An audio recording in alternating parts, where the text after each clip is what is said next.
राजद छोड़ भाजपा में शामिल हुए मृत्युंजय तिवारी, सीएम सम्राट चौधरी और भाजपा अध्यक्ष नितिन नवीन से की मुलाकात। नमस्कार, आप देख रहे हैं सिटी पोस्ट लाइव और मैं हूं रवि।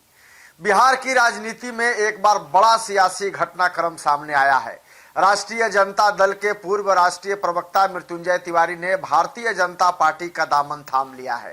राजद से इस्तीफा देने के कुछ ही समय बाद उनका भाजपा में शामिल होना राजनीतिक गलियारों में अब चर्चा का विषय बन गया है। भाजपा की सदस्यता ग्रहण करने के बाद उन्होंने पार्टी के राष्ट्रीय अध्यक्ष नितिन नवीन से मुलाकात की और उनका आशीर्वाद एवं शुभकामनाएं प्राप्त की। इसके बाद उन्होंने सम्राट चौधरी यानी जो मुख्यमंत्री हैं बिहार के, उनसे भी मुलाकात की और संगठन और आगामी राजनीतिक रणनीति पर चर्चा की। अब सूत्रों से मिली जानकारी के अनुसार भाजपा अध्यक्ष नितिन नवीन और मृत्युंजय तिवारी के बीच संगठन की मजबूती, आगामी चुनावों की रणनीति और बिहार की मौजूदा राजनीतिक परिस्थितियों को लेकर विस्तार से बातचीत हुई है। पार्टी नेतृत्व के लंबे राजनीतिक अनुभव, मीडिया प्रबंधन की क्षमता और संगठनात्मक समझ का लाभ आगामी चुनाव अभियानों में उठाना चाहता है। अब यह माना जा रहा है कि उन्हें जल्द ही पार्टी में कोई महत्वपूर्ण जिम्मेवारी भी सौंपी जा सकती है। भाजपा में शामिल होने के बाद मृत्युंजय तिवारी ने मुख्यमंत्री सम्राट चौधरी से भी मुलाकात की। इस दौरान मुख्यमंत्री ने उन्हें पार्टी में शामिल होने पर बधाई दी और नई जिम्मेवारियों को लेकर चर्चा भी की। राजनीतिक सूत्रों का दावा है कि मुख्यमंत्री ने उन्हें बांकीपुर विधानसभा उपचुनाव में भाजपा प्रत्याशी के पक्ष में प्रचार करने और मतदाताओं से समर्थन की अपील भी करने की जिम्मेवारी निभाने का सुझाव दिया है। अब पार्टी को उम्मीद है कि उनकी सक्रियता से चुनावी अभियान को मजबूती मिलेगी। हालांकि राजनीतिक विशेषज्ञों का मानना है कि मृत्युंजय तिवारी की भाजपा में एंट्री पार्टी के लिए रणनीतिक रूप से महत्वपूर्ण हो सकती है। वे लंबे समय तक राजद के प्रमुख वक्ता रहे हैं और मीडिया के सामने पार्टी का पक्ष मजबूती से रखने वाले नेताओं में उनकी पहचान पहले से ही रही है। ऐसे में भाजपा उन्हें संगठन और चुनावी प्रचार दोनों में अहम भूमिका दे सकती है।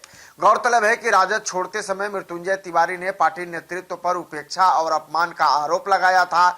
उन्होंने कहा था कि 2014 में जब राजद कठिन दौर से गुजर रही थी, तब पार्टी अध्यक्ष लालू प्रसाद यादव ने उन्हें राष्ट्रीय प्रवक्ता और मीडिया प्रभारी जैसी महत्वपूर्ण जिम्मेवारियां सौंपी थी। उन्होंने दावा किया कि पूरी निष्ठा और ईमानदारी से पार्टी की विचारधारा और नीतियों को जनता तक पहुंचाने का काम किया।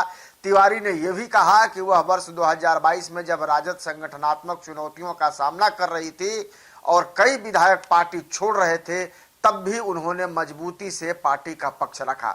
हालांकि उनके अनुसार पिछले 7-8 महीनों से उन्हें लगातार उपेक्षा और अपमान का सामना करना पड़ रहा था, जिसके कारण उन्होंने पार्टी छोड़ने का फैसला लिया। बिहार की राजनीति में जातीय और सामाजिक समीकरणों की महत्वपूर्ण भूमिका रही है। अब ऐसे में राजनीतिक जानकारों का यह भी मानना है कि मृत्युंजय तिवारी जैसे अनुभवी नेता के भाजपा में आने से पार्टी को संगठनात्मक और चुनावी स्तर पर फायदा मिल सकता है। खासकर बांकीपुर विधानसभा उपचुनाव में उनकी सक्रिय भूमिका भाजपा के लिए लाभकारी भी साबित हो सकती है।